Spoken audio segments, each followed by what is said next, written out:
முக்கிய செய்திகள். இந்தியாவையே உலுக்கிய ஸ்பெக்ட்ரம் ஊழல்.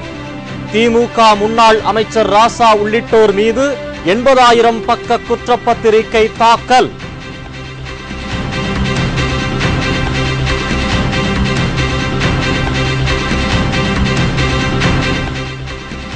கருத்து கணிப்பு வெளியிட்டவர்களையும் ஜாதியை சொல்லி பிரிப்பதா? முதல்வர் கருணாநிதிக்கு கேப்டன் விஜயகாந்த் கண்டனம்.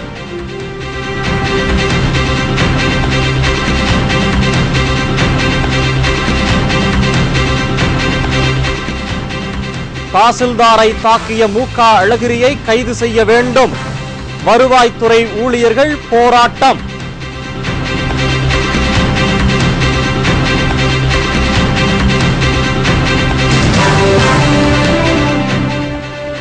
கவனிக்கப்படாமல் இருக்கும் கொல்லிமலையில் மூலிகை பண்ணை அமைக்கப்படும்.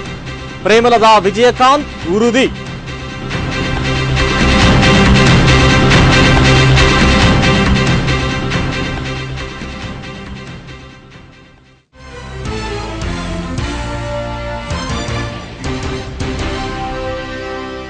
வணக்கம். வணக்கம். விரிவான செய்திகள். திமுகவின் 2G ஸ்பெக்ட்ரம் ஊழல் குறித்து 80,000 பக்கங்கள் கொண்ட குற்றப்பத்திரிகை இன்று டெல்லி பாட்டியாலா நீதிமன்றத்தில் சிபிஐ தாக்கல் செய்துள்ளது. 2G வழக்கில் கடந்த 31ஆம் தேதி டெல்லி பாட்டியாலா இல்லத்தில் உள்ள சிறப்பு நீதிமன்றத்தில் குற்றப்பத்திரிகை தாக்கல் செய்வதாக இருந்தது. இருப்பினும் அன்றைய தினம் சிபிஐ மேலும் 2 நாட்கள் காலக்கெடு வேண்டும் என்று கேட்டதால் அதற்கு நீதிமன்றம் அனுமதி அளித்தது. இந்நிலையில் டெல்லி சிறப்பு நீதிமன்றத்தில் சிபிஐ இன்று 80,000 பக்கங்கள் கொண்ட திமுகவின் மெகா ஊழல் குறித்த குற்றப்பத்திரிகையை தாக்கல் செய்தது. இந்த குற்றச்சாட்டு தொடர்பாக திகார் சிறையில் அடைக்கப்பட்டிருந்த முன்னாள் அமைச்சர் திமுகவின் கொள்கை பரப்பு செயலாளர் ராசா இன்று சிறப்பு நீதிமன்றத்திற்கு அழைத்து வரப்பட்டு விசாரணை செய்யப்பட்டார். இந்த குற்றப்பத்திரிகையில் ராசா உள்ளிட்ட 9 நபர்களின் பெயரும் யூனிடெக், ரிலையன்ஸ் கம்யூனிகேஷன்ஸ் மற்றும் ஸ்வான் டெலிகாம் ஆகிய நிறுவனங்களின் பெயரும் இடம்பெற்றுள்ளது குறிப்பிடத்தக்கது. அதிமுக தேமுதிக கூட்டணி 58% வாக்குகள் பெறும் என்று கருத்து கணிப்பு வந்தால் அதை வைத்து சாதி பிரச்சனையை எழுப்புகிறார் கருணாநிதி என்று கேப்டன் விஜயகாந்த் கூறினார். ஆத்தூர் தொகுதி தேமுதிக வேட்பாளர் பாலசுப்ரமணியத்தை ஆதரித்து கேப்டன் விஜயகாந்த் சின்னாளப்பட்டியில் பேசினார். தமிழ்நாட்டில் 2 ஏக்கர் நிலம் தருவதாக திமுகவினர் சொன்னார்கள். நிலம் எங்கே இருக்கு? மாவட்டம் தோறும் திமுகவினர் ஆயிரக்கணக்கான ஏக்கர் நிலங்களை அராஜக வழியில் ஆக்கிரமித்திருக்கிறார்கள். அந்த நிலங்களை கைப்பற்றினாலே ஒவ்வொருவருக்கும் 2 ஏக்கர் நிலம் தரலாம். ஈரோட்டில் பேசும்போது கலைஞர் இப்போது அறிவிக்கப்படாத நெருக்கடி நிலை இருப்பதாக கூறுகிறார். எங்கே இருக்கிறது நெருக்கடி நிலை? இப்போது கலைஞர் சுதந்திரமாக பேசுகிறார். பத்திரிகை செய்திகளுக்கு தணிக்கை இல்லை. பின்னர் எப்படி நெருக்கடி நிலை என்று கூறுகிறார் என்றும் கேப்டன் கேட்டார். இந்த தேர்தலில் அதிமுக தேமுதிக கூட்டணி 58% வாக்குகளை பெறும் என்று கருத்து கணிப்புகள் வெளியிடப்பட்டுள்ளன. ஆனால் அதற்கு இவை ஐயர் பத்திரிகைகள் என்றும் அதனால் அதிமுக அதிக வாக்குகள் பெறும் என்றும் சொல்லுகிறார்கள் என்றும் கலைஞர் கூறுவது மோசமானது என்று கேப்டன் குறிப்பிட்டார். குமுத ரிப்போர்ட்ல போட்டோன்னு என்ன பண்ணுவாரு? குமுத ரிப்போர்ட்ல போட்ட 58% அதிமுக கூட்டணிக்கு வெற்றி. உடனே ஒரு கோபம். ஆனந்தவுடன் ஐயர் முரசில் எழுதுறார். இந்து ஐயர், தினமணி ஐயர், எல்லாத்தையும் ஐயர். உடனே சொல்ல ஆரிய திராவிட உத்தம் ஆரம்பம் பொறுத்தது போதும் பொங்கியல் இனமானவர்களை ஒன்று சேருங்கள். என்ன இனமானவர்கள் ஒன்று சேர?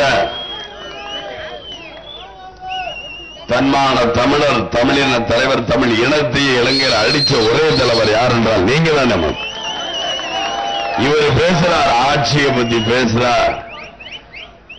ஆரியர் திராவிடர் அரண்மனை ஆரியர் யாரியா திராவிடர் உனக்கு கணக்கு சொல்றதுக்கு ஆரியர். ஆரியர் என்றால் மக்களே ஐயரைத்தான் வர சொல்றார். ஆரியர் கருத்து கணிப்பு சொன்னால் ஐயர் பத்திரிகை என்று வசைபாடுகிறார். ஆனால் இவருக்கு ஐயர் வக்கீல், ஐயர் ஆடிட்டர் தான் வேண்டும்.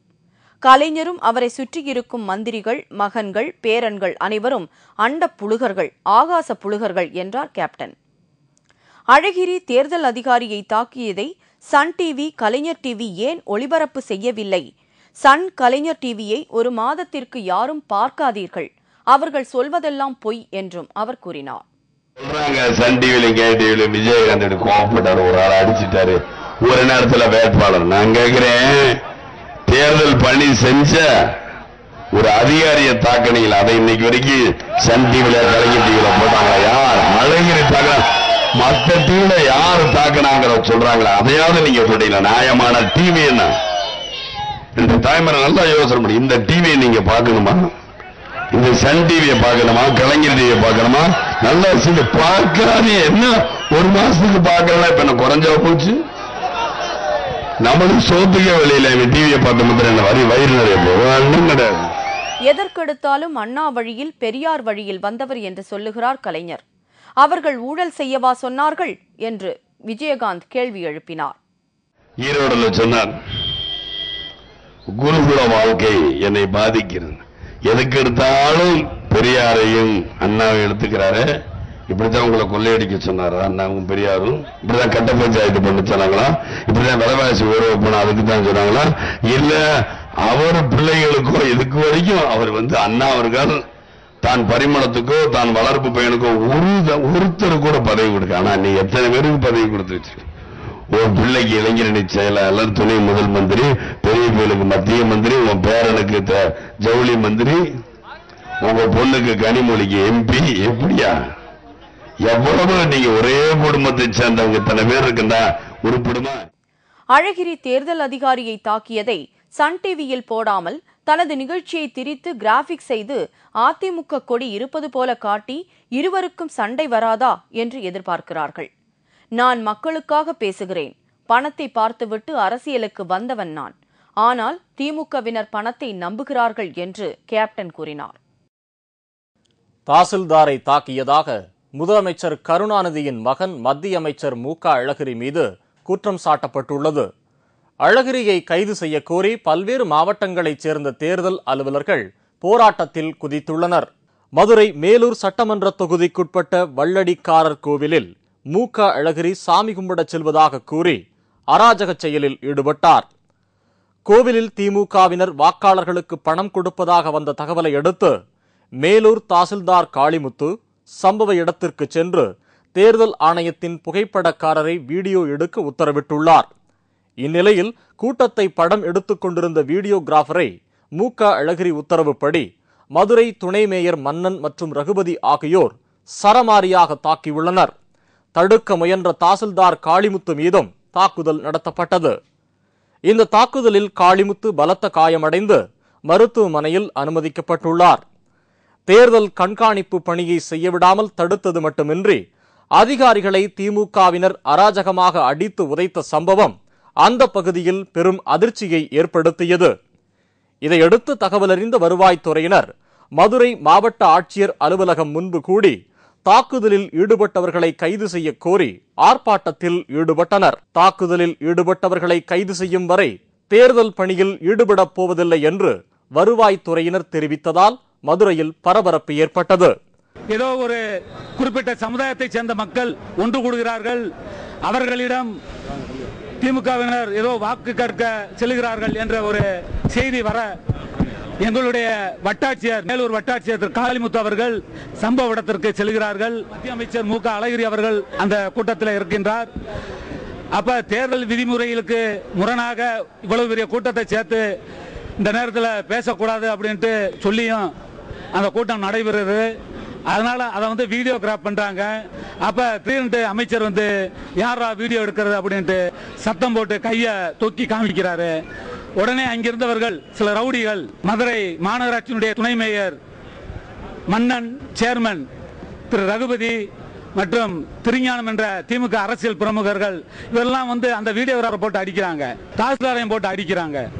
இந்த சம்பந்தப்பட்ட நபர்களை கைது பண்ணி நான் பேரில் புக் பண்ணலைன்னா தேர்தலையே புறக்கணிக்கக்கூடிய வாய்ப்புகள் இருக்கு.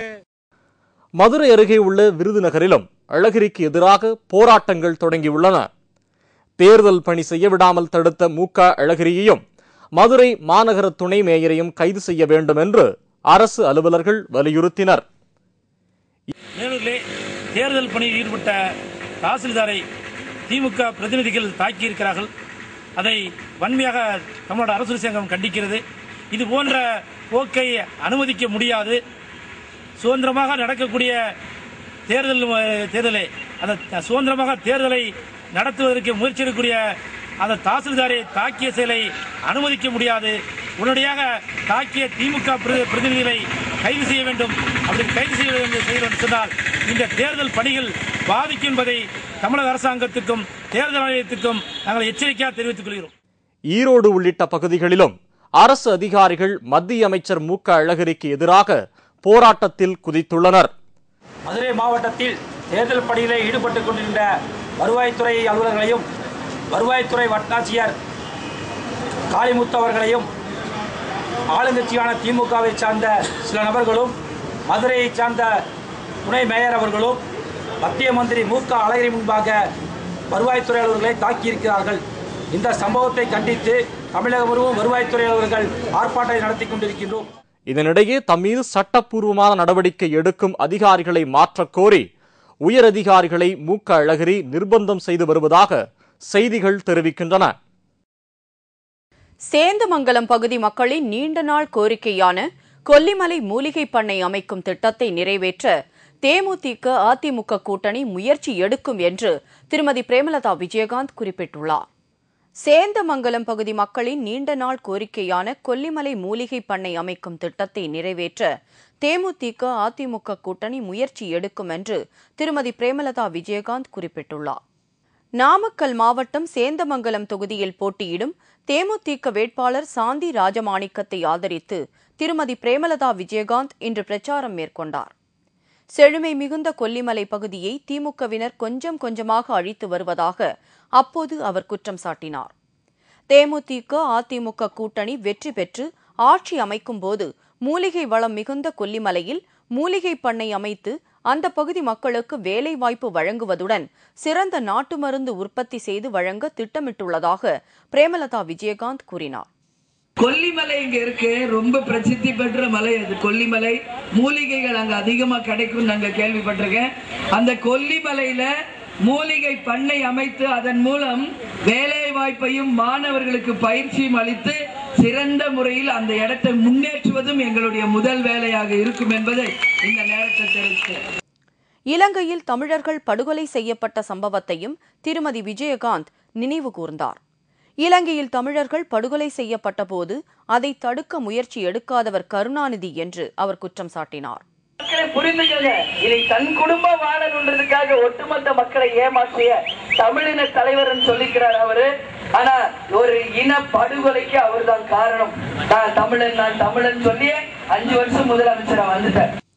தேமுதிக வேட்பாளர்களுக்கு முரசு சின்னத்தில் வாக்களிக்குமாறு கேட்டுக்கொண்ட திருமதி பிரேமலதா அதிமுக தேமுதிக கூட்டணி அமோக வெற்றி பெறும் என்றும் நம்பிக்கை தெரிவித்தார். தோல்வி பயத்தின் காரணமாகவே தேர்தல் அதிகாரிகளை துன்புறுத்தும் செயல்களில் முதலமைச்சர் கருணாநிதியின் மகன் மு க அழகிரி ஈடுபட்டு வருவதாக மார்க்சிஸ்ட் கம்யூனிஸ்ட் கட்சி குற்றம் சாட்டியுள்ளது. மார்க்சிஸ்ட் கம்யூனிஸ்ட் கட்சியின் மாநில செயலாளர் ஜி ராமகிருஷ்ணன் தீவிர தேர்தல் பிரச்சாரத்தில் ஈடுபட்டு வருகிறார்.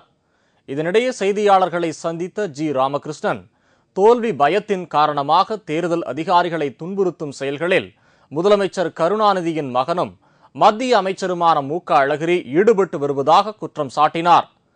தேர்தல் பணியாளர்களை அடித்து உதைத்தது மட்டுமின்றி அந்த செயலுக்காக தம்மீது நடவடிக்கை எடுக்க முற்படும் அதிகாரிகளை மிரட்டும் செயல்களிலும் அவர் ஈடுபடுவதாக ஜி ராமகிருஷ்ணன் கூறினார். திருமங்கலம் இடைத்தேர்தல் பாணியில் பணம் கொடுத்து ஜெயிக்கலாம் என்ற திமுகவின் நிலைப்பாடு எடுபடாது என்றும் அவர் தெரிவித்தார். பணம் பட்டுவாடா பொருள் பட்டுவாடா தடுப்பதற்கு நடவடிக்கை எடுக்கிறது அப்படி சொல்வது என்பது வேறு வகையில் அந்த திருமங்கலம் ஃபார்முலாவை அமலாக்குறதுக்கு ஆளும் கட்சி முயற்சி எடுக்குது. அது இந்த தேர்தல் எடுபடாது என்பதுதான் என் கட்சியின் சார்பாக நான் சொல்ல விரும்புகிறேன். தேர்தல் ஆணையம் மேற்கொள்ளும் நடவடிக்கைகள் நடுநிலையாக இருப்பதால் அதனை கருணாநிதி குறை கூறி வருவதாகவும் மார்க்சிஸ்ட் கம்யூனிஸ்ட் மாநில செயலாளர் ஜி ராமகிருஷ்ணன் குறிப்பிட்டுள்ளார். இத்துடன் செய்திகள் நிறைவடைந்தன. மீண்டும் செய்திகள் இரவு 10 மணிக்கு. உங்கள் பிரச்சனைகளுக்கு உடனடி தீர்வு காண 30134600 என்ற கேப்டன் டிவியின் தொலைபேசி எண்ணுக்கு தொடர்பு கொள்ளுங்கள். வணக்கம். வணக்கம்.